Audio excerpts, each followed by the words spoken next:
제가 어젯밤에 자다가 지레게 몰랐습니다. 상당히 아프단 말이에요. 아픈 것도 아픈 것이지만 지네를 잡았으면 좋겠는데 놓쳤습니다. 잠을 깬댔다가 불안하기도 합니다. 우리나라 도해지에서 주거 환경 대부분이 아파트입니다. 살아보니까 거기가 좋은 거예요. 그래서 아파트에다 모여 삽니다. 한참 살다 보니까 아파트가 또 답답한 데가 있단 말이에요. 전원 생활을 꿈꿉니다. 전원 생활에서 가장 많이 후회하는 것이 뭐냐? 벌레 문제입니다.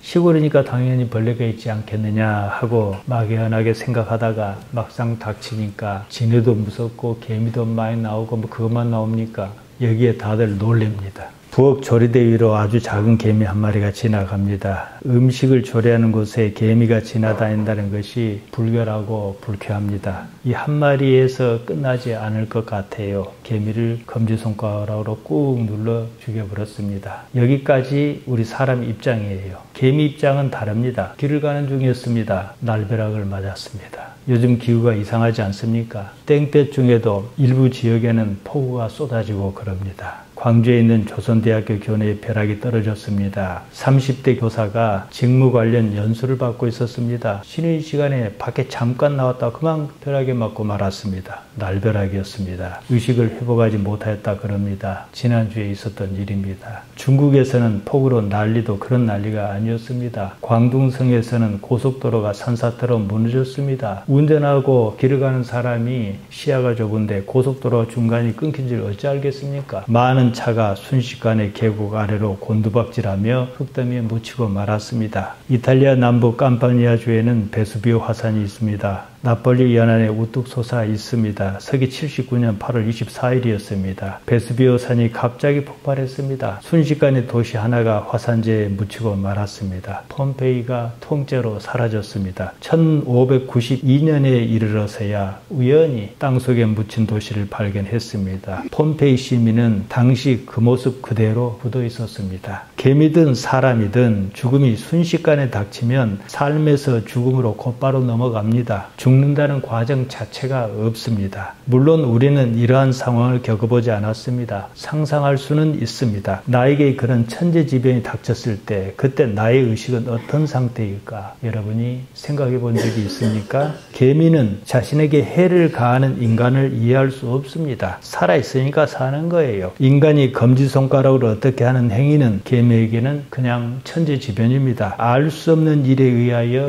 자기가 사라집니다. 인간도 개미와 똑같은 환경에서 삽니다. 산이 언제 폭발하는지 모르고 삽니다. 산이 어째서 성을 내는지 모릅니다. 모르니까 산 아래에서 평화롭게 그날 삶을 꾸려갈 수가 있었습니다. 어느 날 베수비오 산이 불을 내뿜었습니다. 다들 혼비백산했습니다. 사람은 어째서 그런 일이 있는지 모릅니다. 더군다나 그때 시대 아닙니까? 그저 두렵습니다. 지금은 그때보다 과학이 크게 발달했습니다. 어째서 화산이 불을 뿜는지 압니다. 그때는 몰랐습니다. 모르면 두렵습니다. 인간이 그런 이치를 모르던 때가 있었단 말이에요. 그때는 베수비오와 같이 그런 산은 늘 경외의 대상이었습니다. 중국 운남성에는 메리설산이라고 했습니다. 티베트족에게는 신산입니다. 산이 화를 내면 큰일 나니까 화를 내지 않도록 어떻게든 달랠 방법을 찾아야 했습니다. 그런 일이 없도록 공을 들이는 일이 할 수 있는 일의 전부였습니다. 종교가 이렇게 생겨나는 겁니다. 개미는 인간을 인지하지 못합니다. 기껏하야 검지손가락이 어떻게 하는 것을 인지할 뿐입니다. 인간이 어째서 검지손가락으로 그러는지 이것은 이해하지 못합니다. 의식의 수준에서 크게 차이가 나기 때문입니다. 베수비오 산이 그렇습니다. 개미에게는 인간의 검지손가락이 있고 인간에게는 알 수 없는 존재에 의한 베수비오 산이 있습니다. 개미가 인간을 이해하지 못하듯 인간 또한 자신보다 더 큰 존재를 이해하지 못합니다. 인간이 처음부터 하나님을 알아서 아는 것이 아닙니다. 개미가 검지손가락 이면에 인간이 있다는 사실을 알 수 없듯이 인간은 베수비오 산 이면에 누군가가 있다는 사실을 알 수가 없습니다. 다행히도 인간은 개미와 다릅니다. 이해하지 못하는 사건을 마주하면서 그 이면의 존재를 특정하려고 합니다. 그 존재를 하나님이라고 하자 이러면서 구체화해 가기 시작했습니다. 내가 사는 이 삶에는 내가 알 수 없는 일이 많습니다. 내가 나의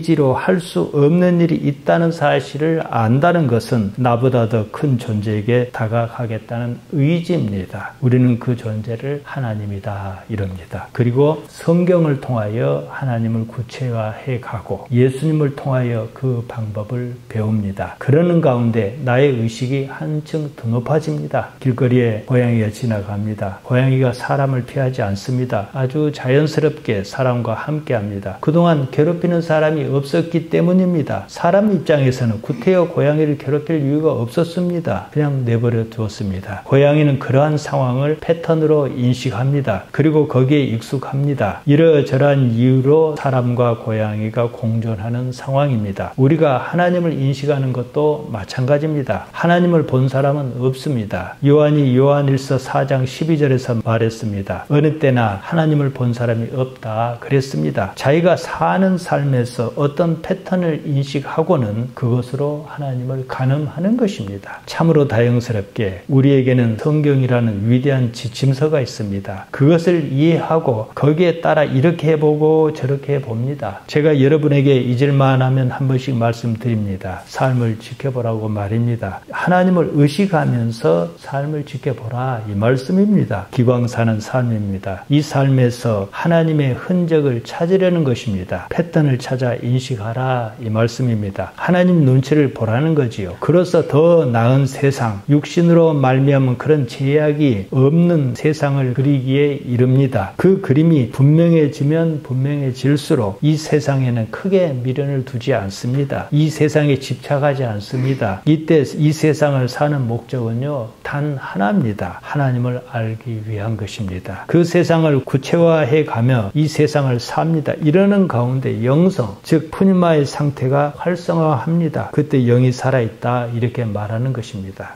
사람에게는요, 욕망이 있습니다. 무엇인지 알 수 없는 욕망이 있어요. 내가 알 수 있는 것도 있고 없는 것도 있지만은 알 수 없는 욕망이 있어요. 그것이 여러 가지로 나타납니다. 불교에서는 이것을 가리켜 애집이다 이럽니다. 욕망을 해소하지 못하면 마음에 병이 생깁니다. 하고 싶은 것이 있는데 못하니까 어쩌겠어요. 불행하다고 느끼는 거죠. 욕망이 아예 없으면 불행도 뭣도 없습니다. 그래서 금욕주의가 생겨났습니다. 이 욕망을 때려잡자. 이게 금욕주의란 말이에요. 불행을 가져오는 욕망을 없이 하자. 이것도 쉽지 않습니다. 세상이 주는 평안, 욕망을 이루는 데서 욕망을 해소하면서 얻을 수 있는 마음의 현상입니다. 그렇게 해서 얻은 평안에는 커다란 약점이 있습니다. 그 평안이 지속적이지 않다는 겁니다. 언제나 그때뿐입니다. 욕망 자체가 사라지면 무슨 일이 일어날까? 살고 싶지가 않습니다. 그 때문에 스스로 죽음을 선택하는 사람이 더러 있습니다. 우리는 그 경우를 뭐라 합니까? 흔히 우울증이다 이렇게 얘기하는 거예요. 그럴 수는 없습니다. 삶이 있는 한 욕망은 사라지지 않습니다. 욕망은 사라질 수 없는 것입니다. 그렇다면 욕망이 무엇인지 이해해야 합니다. 욕망은 단지 이런 삶을 살게 하는 동력입니다. 에너지입니다. 자기 삶에서 하나님께서 어떻게 나타나시는가 감을 잡습니다. 하나님의 패턴을 인식합니다. 그러면 이제는 그 에너지가 하나님을 알려고 하는 동력으로 쓰입니다. 하나님을 아는 데서 욕망을 해소합니다. 그것으로 욕망의 충족이 이루어집니다. 하나님을 아는 것으로 만족합니다. 이러면서 삶이 평안의 단계에 접어듭니다. 이것이 바로 예수님께서 요한복음 14장 27절에서 말씀하신 세상이 주는 것과 같지 않은 평안입니다. 고난이 있어야 하는 이유가 사라집니다. 흔히 하는 말로 도통한 삶이 열립니다. 바울은 이방인의 구원에 대해서 말합니다. 바울의 논지는 이렇습니다. 이스라엘 백성의 일부가 믿음에서 떠나 넘어졌지만 거기서 끝난 일이 아니라 그럽니다. 모두가 하나님의 계획 안에서 이루어진 일이었다는 것입니다. 유대인이 그렇게 나온 것이 오히려 이방인에게는 기회였다. 이방인이 복음을 듣고 믿음으로 나아갈 수 있게 했다. 이렇게 이야기합니다. 유대인은요, 선민의식이 매우 강했습니다. 자기들만 하나님께서 택하신 백성이라고 믿었습니다. 이런 가운데서 이방이란 말이 쓰입니다. 하나님께서 유대인을 택하신 것은 맞습니다. 그렇게 해서 그들만의 하나님은 아닙니다. 아니란 거지요. 하나님께서 유대인을 택하신 과정을 보면 알 수 있습니다. 물론 하나님께서 유대인을 이렇게 택하셨다 그러면은 하나님께서 어떻게 하시는가가 분명히 드러나요. 이런 점에서는 유익하지요. 하나님께서 유대인을 택하신 것조차도 인류를 위한 과정이었습니다. 이것을 제대로 이해하자면 성경이 이야기하는 인류의 역사를 살펴볼 필요가 있습니다. 하나님께서 아담을 만드시고 그를 위하여 배필을 만드셨습니다. 하와였습니다. 그들이 에덴 동산에서 살도록 하셨습니다. 아담과 하와가 가인을 낳고 아벨을 낳았습니다. 하나님께서 아벨의 제사는 받으시고 가인의 제사는 받지 아니하셨다 그럽니다. 이것을 보고 가인이 아벨을 시기해서 쳐 죽여버렸습니다. 이 사건에 대해서 히브리서 기자는 이렇게 얘기합니다. 히브리서 11장 4절입니다. 믿음으로 아벨은 가인보다 더 나은 제사를 하나님께 드림으로 의로운 자라 하시는 증거를 얻었으니 하나님께서 그 예물에 대하여 증언하심이라. 그가 죽었으나 그 믿음으로써 지금도 말하느니라. 창세기에는 믿음이란 말이 없습니다. 그러나 히브리서 기자가 생각해 보니까 그런 해석을 할 수 있다 이거지요. 아벨이 믿음 때문에 가인에게 맞아 죽었다 이 얘기거든요. 이 사건을 가만히 생각해 보면은 여러분 이상하지 않습니까? 죽는다고 거기서 끝나는 것은 아니어야 하는 겁니다. 죽고 말 것 같으면은 아벨의 믿음이 무슨 소용이 있겠는가? 죽어버렸는데 말입니다. 가인이 아벨을 죽인 후에 에덴 동쪽 노 땅으로 가서 삽니다. 거기서 에녹을 낳고 에녹이 이랏을 낳고 이어서 무후야엘, 무드사엘, 라멕 이렇게 이어집니다. 여기서 가인에서 이어진 에녹은 우리가 아는 에녹이 아닙니다. 다른 사람이에요. 아벨이 죽은 후에 아담과 하와는 셋이라는 아들을 낳습니다. 우리가 아는 족보는 바로 셋에게서 이어지는 족보입니다. 창세기 5장에 나옵니다. 셋, 에노스, 게난, 마할랄레, 야렛, 에녹. 여기 에녹이 이제 우리가 아는 그 에녹이에요. 에녹에서 무드셀라, 라멕, 노아 이렇게 이어집니다. 노아는 셈과 함과 야벳을 낳습니다. 우리는 에녹이 죽음을 겪지 않고 하늘로 올라갔다고 압니다. 창세기 5장 24절에는 이렇게 나와 있습니다. 에녹이 하나님과 동행하더니 하나님께서 그를 데려가심으로 세상에 있지 아니하였더라. 세상에 있지 아니했다 그랬습니다. 이것은 우리가 다른 말로 하면 죽었다 이렇게도 쓸 수 있는 표현이 아니겠습니까? 이 문장의 의미는 이렇습니다. 에녹이 하나님과 동행했다. 에녹은 하나님께 데려가셨다. 에녹은 세상에 없다. 단지 이 말입니다. 데려가단 말을 히브리 말로 라카흐입니다. 취하다는 뜻입니다. 영어로 테이크가 여기 해당합니다. 에녹이 죽지 않고 살아있는 채로 하늘로 올라갔단 말은 없습니다. 그런데 우리는 어째서 에녹은 안 죽고 하늘로 올라갔다고 알고 있는가? 히브리서 11장 5절 때문입니다. 믿음으로 에녹은 죽음을 보지 않고 옮겨졌으니 하나님께서 그를 옮기심으로 다시 보이지 아니하였느니라. 그는 옮겨지기 전에 하나님을 기쁘시게 하는 자라 하는 증거를 받았느니라. 이렇게 나와 있단 말이에요. 에녹은 죽음을 보지 않았다 그랬습니다. 그러니까 죽지 않고 산채로 하늘로 올라간 것이 아니냐 이렇게 이해합니다. 그것은 모르는 일입니다. 히브리서 기자가 과연 그런 뜻으로 말한 것이냐 이 말이에요. 여기서 대개는 매우 중요한 개념 하나를 놓칩니다. 죽음이란 무엇인가 이것부터 제대로 이해해야 합니다. 히브리서 기자가 말한 죽음은 지금 우리가 생각하는 그런 개념이 아닐 수도 있다는 사실입니다. 나사로 사건에서 답을 찾을 수가 있습니다. 나사로가 죽었습니다. 죽은 지 나흘이나 지났습니다. 썩는 냄새가 났습니다. 이런 상황에서 예수님께서 마르다에게 말씀하시는 거예요. 요한복음 11장 25절에서 26절에 나옵니다. 나는 부활이요 생명이니 나를 믿는 자는 죽어도 살겠고 무릇 살아서 나를 믿는 자는 영원히 죽지 아니하리니 이것을 내가 믿느냐? 나를 믿는 자는 죽어도 살 것이고 살아있는 채로 나를 믿는 자는 안 죽을 것이다. 나사로는 죽었지만 살 사람이라는 거예요. 하지만 너희가 나를 믿으면 너희는 안 죽는다 이 말이에요. 육체, 쌀의 것은 내가 아닙니다. 나는 살덩이가 아니에요. 죽는 것은 살덩이입니다. 내가 아닙니다. 삶과 죽음의 문제는 살덩이가 숨을 쉬냐 안 쉬냐 이 문제가 아니라는 거예요. 그 사람의 본질이 어떤 상태냐는 것입니다. 하나님과 관계가 어떻느냐 이 말입니다. 그렇다면 육신, 쌀의 것가 단순히 죽고 하는 것은 의미가 없다. 이런 이해가 우선 있어야 합니다. 삶과 죽음에 대해서 이렇게 이해했다면 앞서 보았던 히브리서 11장 5절이 무슨 말인가 가닥이 잡힙니다. 해석입니다. 굳이 따지자면 해석이 아닌 원전을 보아야 합니다. 창세기 5장 24절이지요. 창세기는 하나님께서 에녹을 데려가셨다 이랬습니다. 이게 무슨 뜻이겠습니까? 우리가 흔히 그렇게 말하지 않습니까? 평생을 하나님만 바라보고 산 사람이 있습니다. 그는 정말로 하나님께 성실한 사람이었습니다. 그가 숨을 거두었습니다. 이때 우리가 어떻게 얘기합니까? 하나님께서 그를 데려가셨다 이렇게 얘기하지 죽었다 이렇게 얘기하지 않습니다. 어느 쪽도 단정할 수 없다는 취지로 제가 말씀드리는 겁니다. 한편으로 믿음의 이해는 구체적일수록 좋습니다. 그래야 우리의 현실 세계에서 실제적으로 작동하기 때문입니다. 그러면 좋고 아니면 말고 이런 식이면은 믿음이 성장하지 않습니다. 노아의 시대에 이르렀습니다. 하나님께서 더는 두고 볼 수 없다고 판단하셨습니다. 노아의 가족 8만 남기고 홍수로 싹 쓸어버리셨습니다. 40주야로 비가 쏟아졌습니다. 요즘 같으면 충분히 그럴 수 있다고 이해가 갑니다. 제가 서울로 가는데 고속도로에서 비가 얼마나 쏟아지는지 앞이 안 보여요.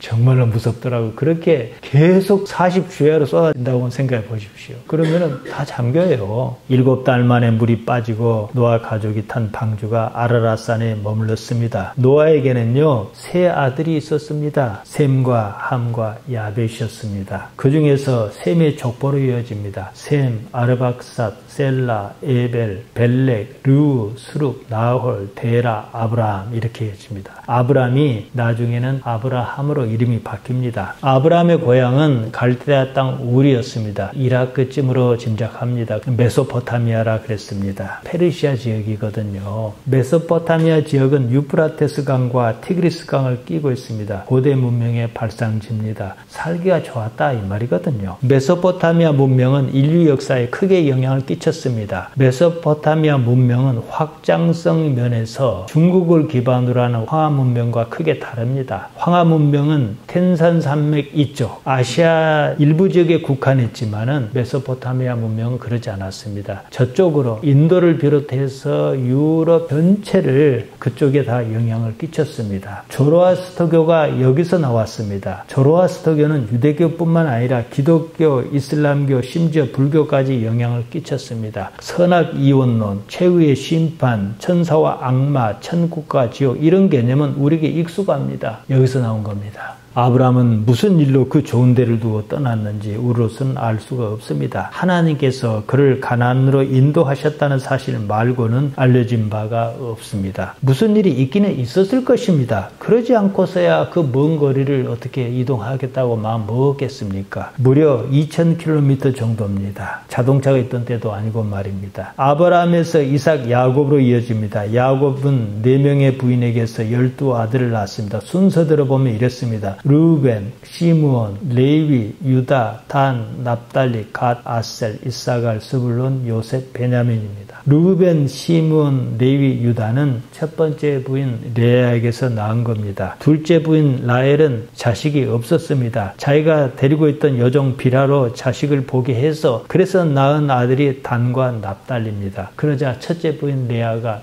시기가 나갔고 여기에 질세라 자기가 데리고 있던 여종 실바로 또 자식을 보게 했어요. 갓과 아셀입니다. 그러는 중에 태기가 생겼습니다. 그래서 자기가 또 직접 낳은 아들이 이사갈과 스불론입니다. 이렇게 해서 레아의 아들은 6입니다. 이외에 디나라고 한 딸 하나 더 낳습니다. 이런 중에 드디어 둘째 부인 라헬에게서 그렇게 안 생기던 자식이 생겼습니다. 요셉과 베냐민입니다. 이야기는 창세기 30장에 잘 나와 있습니다. 이들이 각기 지파를 이루었습니다. 그런데 여기 예외가 있습니다. 요셉의 아들 에브라임과 므낫세가 각기 지파를 이루었다는 겁니다. 야곱이 자기가 총애하던 요셉을 배려해서 요셉의 아들 에브라임과 므낫세를 아들 반열에 올려주었습니다. 그러면 13지파여야 합니다. 레위는 그 대신 따로 분깃을 주지 않았습니다. 레위 족속은 하나님께 헌신한 일을 맡았습니다. 제사장과 레위인이었습니다. 야곱이 첫째 부인 레아에게서 낳은 4번째 아들 유다와 둘째 부인 라헬이 낳은 막내 아들 베냐민이 솔로몬 이후에 남왕국을 이루었습니다. 다윗이 바로 유다지파 사람이었고 그 혈통에서 예수님께서 나셨습니다. 이스라엘의 초대 임금과 오늘 우리가 읽은 로마서를 쓴 바울이라는 사람이 바로 베냐민 지파 사람입니다. 바울의 원래 이름은 사울이었습니다. 어째서 그랬겠습니까? 우리가 생각하는 사울 임금과 이들이 생각하는 사울 임금이 달랐다는 거지요. 사울은 베냐민 지파 사람이었습니다. 예수님을 만남으로 바로 사울의 이름을 버리고 바울로 개명했습니다. 이것이 오늘 성경에서 말하는 원가지입니다. 이제 격가지입니다. 가인에게 후회가 있을 것이 아니겠습니까? 노아의 때에 홍수로 인류가 싹 죽어버렸다고 한다면 노아의 자식 중에서 셈 말고 함과 야벳의 후회가 있을 것이 아니겠습니까? 아브라함 이후에도 이삭 말고도 아브라함이 하갈에게서 낳은 이스마엘이 있습니다. 지금 이슬람교의 시조입니다. 이삭에게는 야곱 말고도 에서가 있지 않습니까? 이들 각기 족속을 이룹니다. 에서에게서 에돔 족속이 나옵니다. 모세가 히브리 백성을 이끌고 애굽에서 나오지 않았습니까? 백성은 가나안으로 곧바로 가기를 원했습니다. 그 길을 터주지 않은 족속이 바로 에돔 족속입니다. 아브라함이 가나안에 정착할 즈음 조카 롯이 있었습니다. 가진 것이 많아지자 서로 헤어져 살기로 했고 그때 롯이 아브라함을 떠났습니다. 롯은 결국 소돔에 들어가 살았습니다. 소돔이 멸망할 때에 롯은 아내와 두 딸과 함께 탈출했습니다. 소돔을 빠져나오는 길에 아내는 뒤를 돌아다 보므로 소금 기둥으로 변하고 말았습니다. 그 일에 가족이 얼마나 충격을 받았는지 롯은 두 딸과 함께 굴에 살았다 그럽니다. 그런 상황에서 후손이 있을 리가 없지요. 두 딸이 아버지에게 술을 먹인 후에 어떻게 했습니다. 그렇게 해서 큰 딸이 낳은 아들이 모압이고 작은 딸이 낳은 아들이 베냐민입니다. 모압은 모압 족속의 조상이고 베냐민은 암몬 족속의 조상입니다. 이 얘기는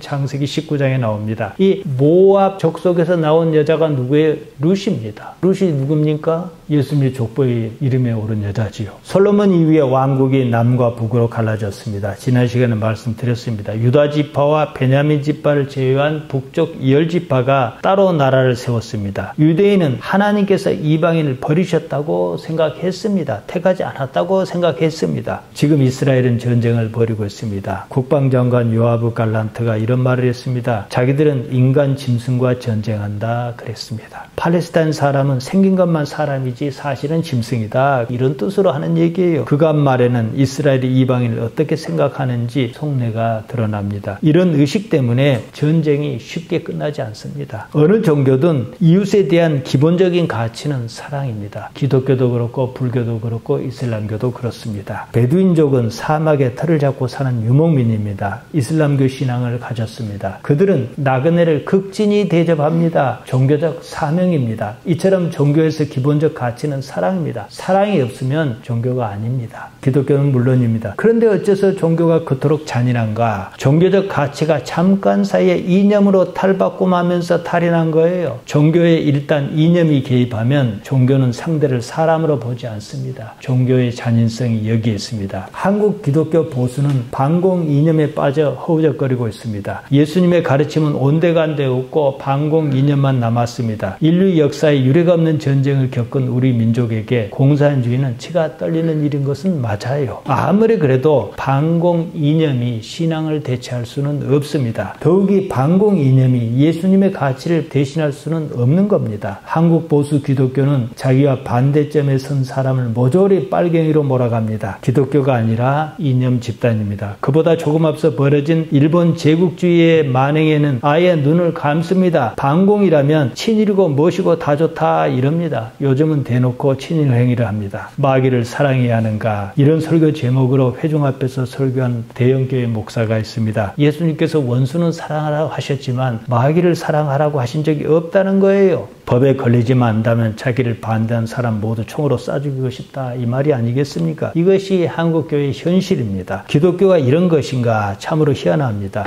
예수님께서 말씀하신 것과는 다릅니다. 사실 성경에서 이방인이라고 해서 다르게 취급한 적이 없습니다. 유대인 중에서 구원을 받지 못할 자가 있는 것처럼 이방인 중에서도 남은 자가 있었습니다. 앞서 말씀드렸습니다. 모압 여자 룻은 보아스와 재혼해서 예수님의 족보에 오릅니다. 룻이 보아스에게서 오벳을 낳고 오벳이 이새를 낳고 이새가 누구를 낳았습니까? 다윗을 낳았습니다. 예수님께서는 다윗의 혈통이셨습니다. 예수님께서 두로와 시돈 지방에 들어가셨을 때였습니다. 가나안 여자 한 사람이 나왔습니다. 자기 딸이 흉악한 귀신에 들렸는데 고쳐주시라고 간청하는 거예요. 예수님께서 여자에게 말씀하십니다. 마태복음 15장 24절입니다. 나는 이스라엘 집에 잃어버린 양 외에는 다른 데로 보내심을 받지 아니하였노라. 이렇게 말씀하시는 거예요. 말씀 그대로 하자면 당신께서는 이스라엘 민족 중에서 중에서 남은 자, 곧 하나님께서 택하신 자를 위하여 오셨다, 이 뜻이 아니겠습니까? 여자가 물러서지 않았습니다. 그러자 여자에게 아주 험한 말씀을 하십니다. 마태복음 15장 26절입니다. 자녀의 떡을 취하여 개들에게 던지니 마땅하지 아니하니라. 너는 사람이 아니다, 개다, 이 말씀입니다. 이는 예수님께서 그렇게 생각하셨다라기보다 유대인이 이방인을 대하는 태도가 어떠했는지 그대로 드러나 보이시면서 여자에게 그것을 넘어서는 믿음을 요구하신 것이라고 우리는 쉽게 이해할 수가 있습니다. 유대인은 이방인을 그처럼 여겼습니다. 하나님의 언약을 받은 백성이 아니라는 이유에서였습니다. 예수님께서 이렇게 말씀하신 데는 두 가지 이유가 있습니다. 앞서 제가 하나는 말씀드렸습니다. 그 다음으로 여자가 그런 상황에서 어떻게 나올는지 그 믿음을 기대하셨을 것입니다. 마태복음 15장 27절과 28절에 그 장면이 나옵니다. 여자가 말합니다. 주여 올소이다. 많은 개들도 제 주인의 상에서 떨어지는 부스러기를 먹나이다 하니 이에 예수께서 대답하여 이르시되 여자여 내 믿음이 크도다. 내 소원대로 되리라 하시니 그때로부터 그의 딸이 나으니라.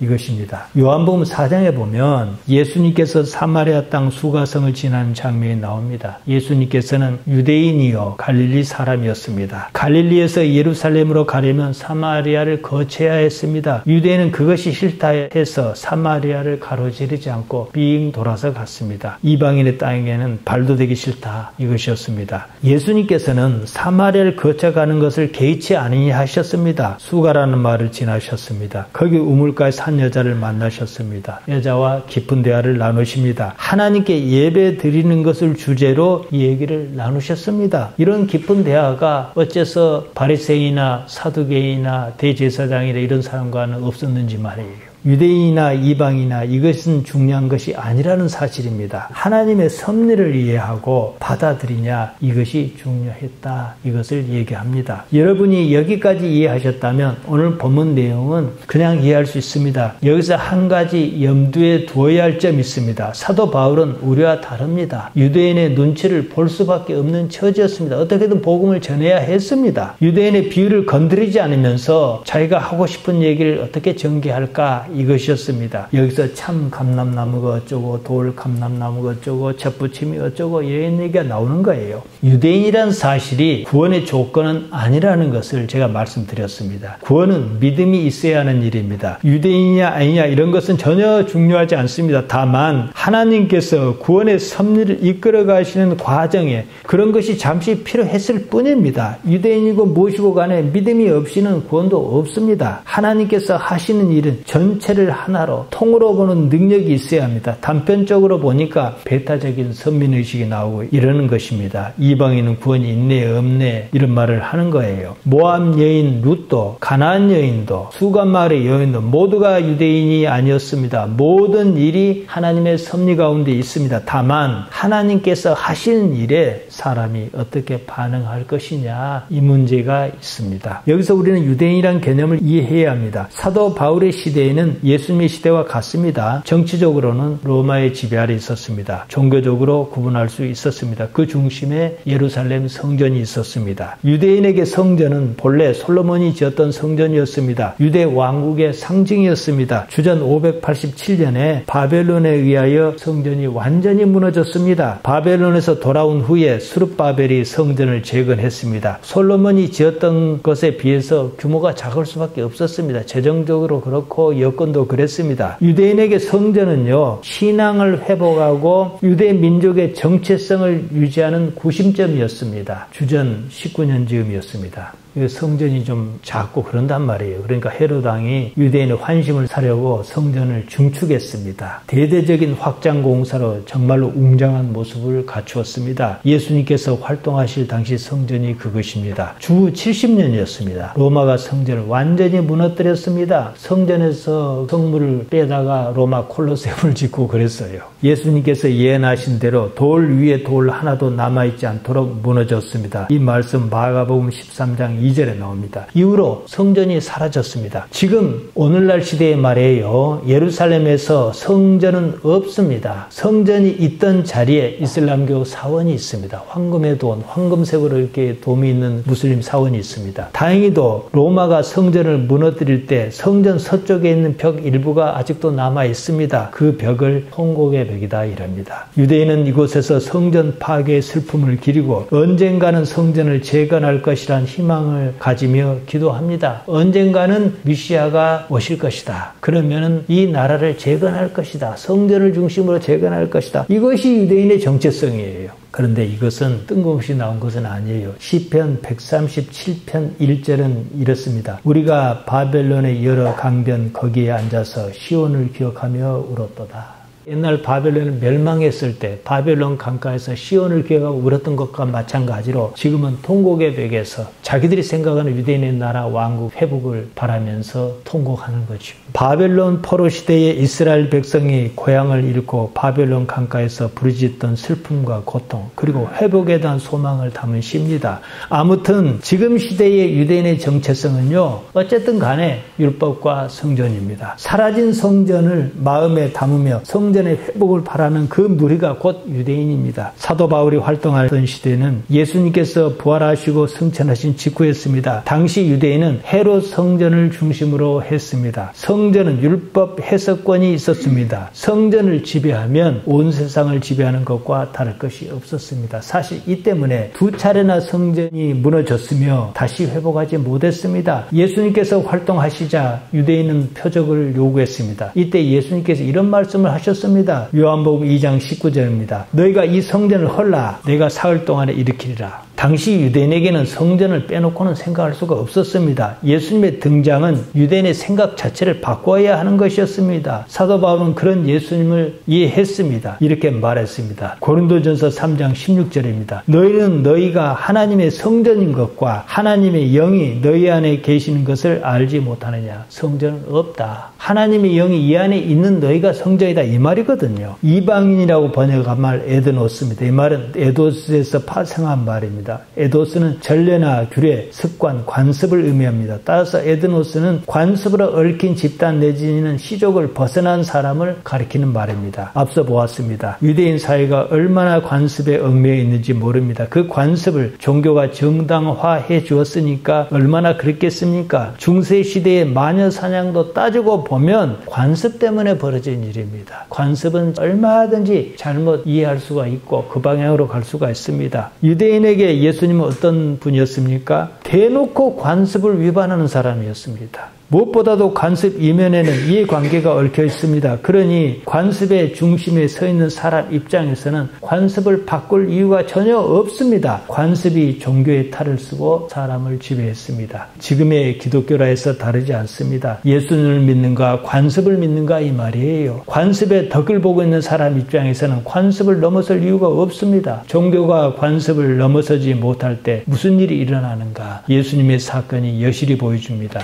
교회는요, 종교 개혁을 이야기합니다. 사실상 그런 일은 없었습니다. 있었던 그 일은 단순히 기독교 운동이었습니다. 교회가 가톨릭 교회와 개신교로 나뉘었을 뿐 달라진 것은 없습니다. 예수님께서 말씀하신 그런 세상에 왔습니까? 예수님께서 다시 오실 때까지는 어렵지 않겠나 이런 생각까지 듭니다. 13절에서 14절입니다. 바울은 자신을 가리켜 이방인의 사도라고 말했습니다. 자신의 사역을 통해서 유대인을 시기하게 해서 그들이 구원에 이르게 하려는 목적을 가지고 있다 그럽니다. 구조가 이렇습니다. 앞에서 보았습니다. 유대인이 실패한 탓에 그것이 이방인의 구원으로 이어졌다 이렇게 이야기를 전개합니다. 이방인이 구원을 받는 것으로 시기하게 하여 유대인의 구원으로 또 이어진다는 얘기를 합니다. 이런 논리는 또 어찌 보면 논리를 위한 논리 같습니다. 제가 앞서 인류의 계보를 길게 말씀드린 이유가 여기에 있습니다. 물론 유대인이 본보기일 수는 있습니다. 우리나라는 다른 나라와 달리 아파트를 다 짓지도 않고서 팝니다. 우리는 당연시 여기지만 그런 일이 일이 있을 수가 없는 거예요, 사실은. 물건을 살 때 물건을 다 만들어 놓고 이거 살래 말래 흥정을 해야 하는데 지지도 않은 집을 가지고 팔고 그러잖아요. 이른바 선분양제입니다. 왜 이런 일이 생겼는가? 과거에 우리나라는 매우 가난했습니다. 건설회사에서 아파트를 지을 돈이 없었습니다. 그러니까 미리 팔아놓고 그 계약서를 담보로 은행에서 돈을 빌렸습니다. 아파트를 지으면서 중도금 받아 자재값 주고 인건비 주고 다 짓고 잔금을 받으면 그것으로 은행에 갚고 이랬습니다. 1970년대 박정희 정권에서 나온 아이디어입니다. 그때는 매우 효율적이었습니다. 지금은 이것이 발목을 잡고 있습니다. 집값 거품이 쉽게 사라지지 않아요. 부동산 투기도 이것이 부추기는 경향이 있습니다. 아무튼 짓지도 않은 집을 사려고 하니까 어떤 문제가 있습니까? 아니 내가 집도 안 보고 어떻게 집을 삽니까? 그러니까 이들이 뭘 보여줍니까? 모델하우스를 보여주잖아요. 이렇게 짓겠습니다. 이렇게 보여주지 않습니까? 바울의 논리에 따르면 유대인은 모델하우스입니다. 처음부터 유대인이 어디 있고 처음부터 이방인이 어디가 있습니까? 구원하지 않을 백성을 하나님께 뭐 하려고 만드십니까? 아브라함의 자손이기 때문에 구원을 받고 그런 것은 없습니다. 세례 요한이 그 말을 하지 않았습니까? 제가 지난 시간에 마태복음 3장 9절을 가지고 말씀드렸습니다. 애초에 하나님의 목적은요, 인류의 구원이었습니다. 이스라엘의 구원이 아니었습니다. 그러자니 너무 광범위합니다. 인간이 미처 이해하지 못합니다. 이스라엘은 본복이었습니다. 모델하우스였습니다. 이스라엘은 그 사실을 깨닫지 못합니다. 그만큼 고난이 끊이지 않았습니다. 우리는 이스라엘 민족의 역사를 모델하우스처럼 바라볼 수 있습니다. 누가 더 유리하겠습니까? 하나님께서 세상을 창조하시고 인간을 창조하셨습니다. 처음부터 죽이려고 심심하니까 한 놈씩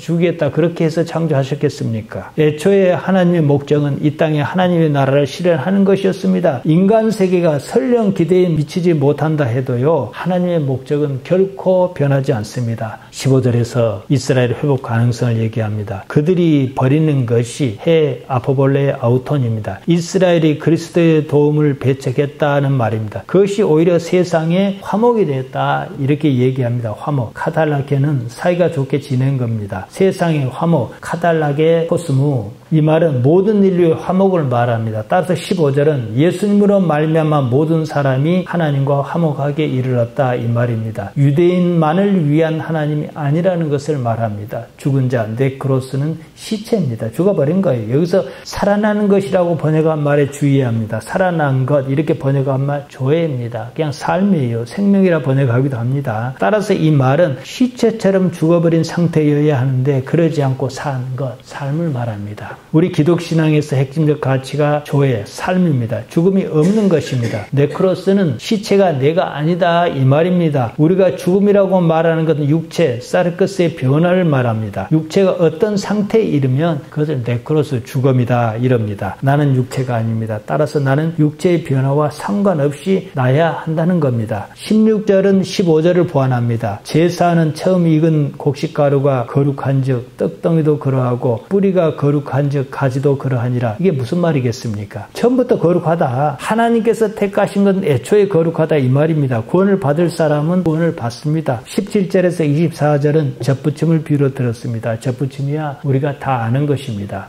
17절에서 참 감람나무 엘라이아입니다. 올리브 나무입니다. 돌 감람나무에 대비한 개념입니다. 돌 감람나무 아그리엘리오스입니다. 야생 올리브를 뜻하는 말입니다. 쓰임새가 우리말과 똑같습니다. 18절은 젖붙임에서 뿌리가 중요하다 이 말입니다. 19절은 이방인이 원가지가 꺾임으로 자기들이 젖붙임을 받았다고 주장할 것을 예상하고서 하는 말입니다. 젖붙임의 주체가 하나님이시라는 사실을 염두에 둔 말입니다. 가지가 스스로 젖붙임을 할 수가 없습니다. 20절에서는 믿음이 그렇다는 겁니다. 자기가 구원받았다는 사실로 인하여 자고할까 하는 데 대한 경고입니다. 높은 데 마음을 품지 말고 도리어 두려워하라 그랬습니다. 모든 그리스도인의 덕목입니다. 바울은 로마서 12장 3절에서 마땅히 생각할 그 이상의 생각을 품지 말고 믿음의 분량대로 지혜롭게 생각하라 그랬습니다. 같은 뜻입니다. 21절과 22절은 앞서 말한 것과 같이 경계하는 내용 내용입니다. 하나님의 인자하심에 머물라 그랬습니다. 인자함, 명사로 쓰여 크레스토 했습니다. 선함, 착함, 올바름, 똑바름, 친절, 관대, 너그러움, 잘 이렇게 쓰입니다. 23절은 믿는데 머무르라, 믿음 안에 거하라 이것입니다. 그러면 하나님께서 어떻게든 하실 것이다 이 말입니다. 24절입니다. 이방인을 두고 하는 말입니다. 내가 원돌 감람나무에서 찍힘을 받고 본성을 거슬러 좋은 감람나무에 접붙임을 받았으니 원 가진 이 사람이야 얼마나 더 자기 감람나무에 접붙이심을 받으랴. 이방인 원래 야생 올리브였다 이겁니다. 원래 야생이었다는 거죠. 그런데 어째서 파라피신 본성을 거스려 원래 성질을 넘어 좋은 올리브 나무에 접붙임을 받았다 이랬습니다. 접붙이다는 말 엔켄트리조입니다. 접목하는 겁니다. 이것을 바울의 언어구사 능력에서 비롯한 말입니다. 저는 굳이 이런 표현을 쓸 필요가 있는가 의문이 듭니다. 물론 이해는 갑니다. 그 지역에서 올리브 나무가 많았고 좋은 품질의 올리브를 얻기 위해서 접붙이기 작업이 있었을 것입니다. 호소온 말론 얼마나 더입니다. 엔켄트리스 데손타이는 엔켄트리조가 미래의 수동 3인칭으로 쓰였습니다. 장차 하나님께서 접붙이실 것이다 이 말입니다. 야생 올리브 나무를 좋은 올리브 나무에 접붙였다. 나중에 원가지를 본래 좋은 올리브 나무에다 접붙이면 어떻게 했느냐 이겁니다. 야생 올리브 나무도 좋은 올리브 나무에 접붙이면 좋은 올리브 열매를 맺습니다. 원래 좋은 올리브였는데 버릴 뻔했습니다. 말라 죽기 전에 본래 가지에 접붙이면 그것이 어쩌겠냐는 겁니다. 올리브 나무고 무엇이고 다 떠나 좋은 신앙인을 가리키는 것만큼은 확실합니다. 로마서 12장에 가면 어떻게 해야 좋은 신앙인인가를 얘기합니다. 다다음 주에 우리가 볼 것입니다. 우리가 하나님의 구원 방식에 의문을 제기할 수는 없습니다. 응답할 뿐입니다. 원래 가지면 어떻고 접붙인 가지면 어떻습니까? 좋은 올리브 열매를 맺느냐는 것이 중요합니다. 나무는 그 열매로 가치를 평가합니다. 예수님께서 그 말씀을 하셨습니다. 누가복음 6장 43절에서 44절입니다. 못된 열매 맺는 좋은 나무가 없고 또 좋은 열매 맺는 못된 나무가 없느니라. 나무는 각각 그 열매로 아나니 가시나무에서 무화과를 또는 찔레에서 포도를 따지 못하느니라 이러셨습니다. 이 삶에서 무엇을 얻으려 하는가 이 말입니다. 우리의 목적은요 하나님입니다. 그 무엇도 아닙니다. 의식 너머를 의식하는 겁니다. 하나님을 의식하라 이 말씀입니다. 제가 서두에 계미를 말씀드렸습니다. 이 세상의 모든 생명체는 자기 의식 너머의 것을 의식하지 못합니다. 우리는 의식합니다. 살다 보면 자기 자신의 의식에 갇히게 십상입니다. 자신의 의식을 넘어서야 합니다. 우리는 하나님을 의식할 수 있습니다. 단순히 이것 하나로 내가 내 안에 갇혀 있는 것에서 벗어날 수가 있는 거지요. 하나님을 의식함으로 자신의 의식 너머를 의식합니다. 그로써 영혼의 세계를 바라보라 이 말씀입니다. 제가 자주 말씀드린 게 있지요. 언제나 하나님을 생각하라 이 말이에요. 하나님을 생각한다는 게 뭐겠습니까? 내 의식의 영역을 내 자신 안에 가두지 말고 바깥으로 내가 의식할 수 없는 그 세계로 나아가라는 거지요. 다시 말씀드립니다. 언제나 하나님을 생각하시기 바랍니다. 기도하십시다. 하나님 우리 아버지 우리의 연약함을 아십니다. 하나님께서 우리를 붙들어 주시고 영원한 세계에 대해서 그림을 그릴 수 있도록 우리를 도와주옵소서. 예수님 이름으로 기도하옵나이다. 아멘.